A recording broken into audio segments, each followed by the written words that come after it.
Okay, hi everyone. This is the first in a series of videos I'm going to be doing about some of the new ABF technology we're building. I'm going to focus in a little bit more depth in these videos on the actual functions that we're proposing to build.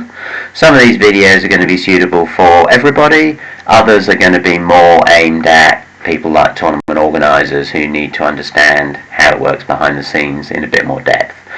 This one in particular though is suitable for everyone, and we're just going to look at what we're going to do about entering an event. So whether that's a national event or in future club congresses and things can be done through the system as well. So we just start by looking at what we have at the moment for, let's say, one of the national events like the Autumn Nationals. We've got a web page for the event.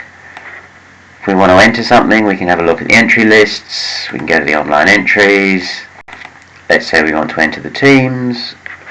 We get to our entry screen for the teams. And on here we have to key in our names, our numbers, who we are, contact details, and then we go off and pay. So let's have a look in the proposed system. I'll just say at the moment these are all spreadsheet models, so the screens may not end up looking exactly like this, but these are sort of concepts as to what we're planning things to look like. So if we go to an entry screen now, the first thing to note is that because in the new system we're going to be logged in, the system already knows who we are. So we don't need to key in our name or any more details. The system already knows that. It's also going to assume that the first player in the entry is ourselves. That can be changed, but most of the time that's what's actually going to be the case. And then we just come along and select the other players, put them in. You're going to be able to just select from a list of players here. You won't need to type in a name and an ABF number separately. Before we look at the payment side of things over here, let's just look at the rest of the screen.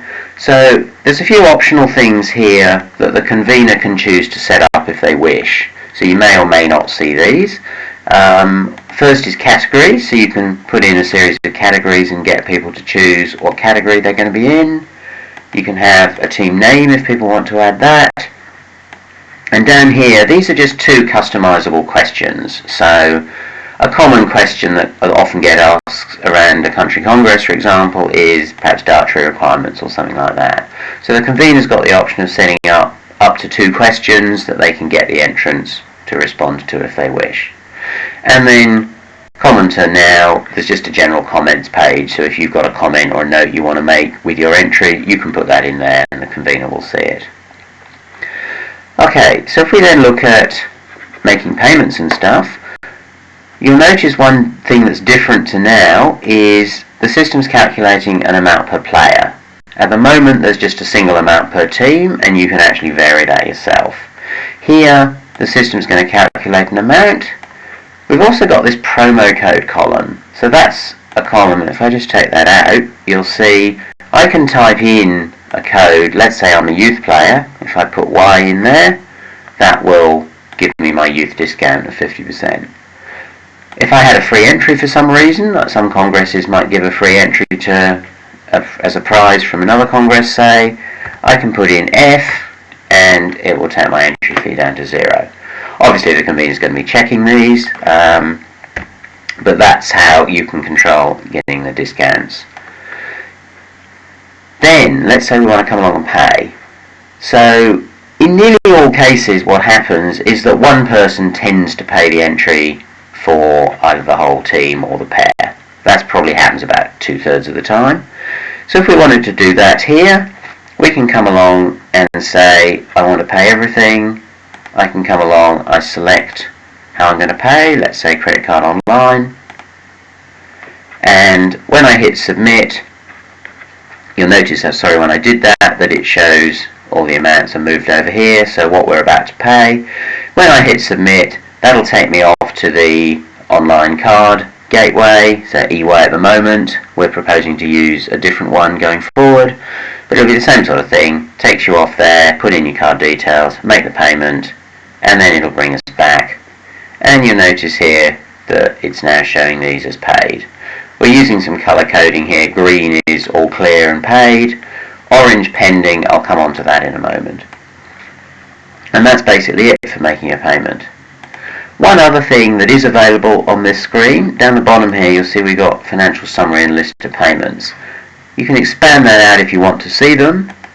The financial summary just gives us a bit more detail, shows the full entry of price for the team. It's taken into account an early payment discount already because it knew the date. The youth discount we put in is in there as well, so it's just summarising the discounts, and that makes it easier when the convener's trying to reconcile all the money at the end of all of this. And it shows the total amount due, and in this case everything's already paid. On the right hand side here we're showing a list of payments, so it's just showing all the payments that have been made against this entry. Often it'll just be the one for each player and that's it. So that's a simple scenario. Let's say I didn't want to use my online credit card though, and I wanted to pay instead via a bank transfer. So let's come back to the entry screen as it was.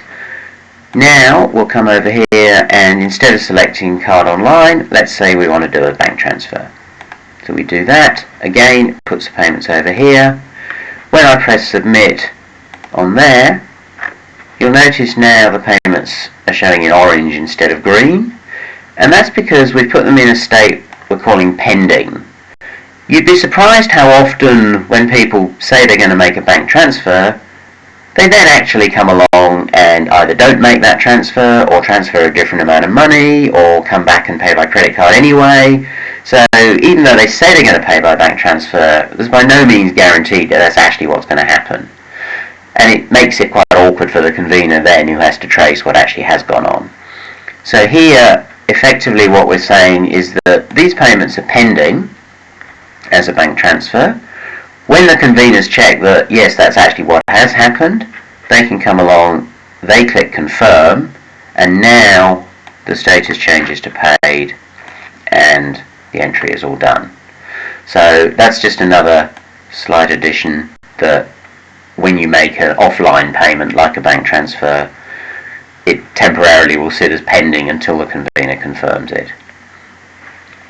Just to finish this up, these were just scenarios we looked at where we're paying everything. Let's suppose we didn't want to do that. So let's come on and let's say I only want to pay for myself and my partner this time. I'm not paying for the other pair, they're going to pay themselves.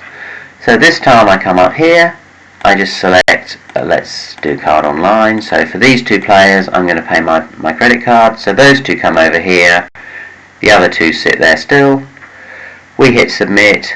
Once again we'll go off and to the online card details, we'll make the payment, assuming that all goes through no problem.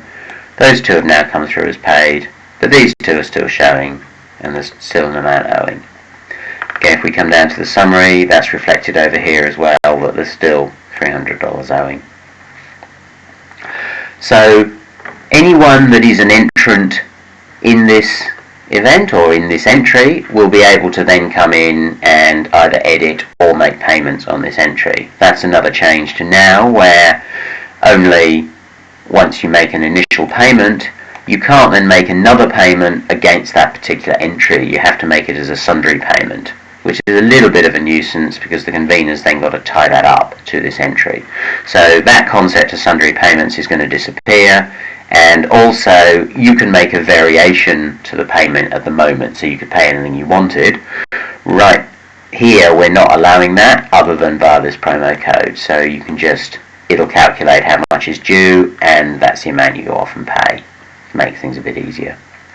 You're also going to be able to actually withdraw as well, rather than have to contact the convener separately like you do at the moment. If you do have to withdraw for any reason, you can either change the players here or you can actually withdraw the whole entry. So that's a little bit about what the entries is going to look like. Like I say, the screens may not end up looking exactly like this, but these are sort of the concepts that we're talking about. And in other videos I'm going to look at some more detail about why we're doing it an amount per player. And the observant among you may have also noticed that down here there's a thing called My ABF Dollar Account. That's a new concept, and that's something that another video will focus on as well, but it'll be an additional way you can pay. So that's it for this video. Like I say, if you have any queries, do feel free to contact either Mark Guthrie or myself. That's why we're doing this. Keen to hear from you, but for this one I'll leave it there. Thanks guys.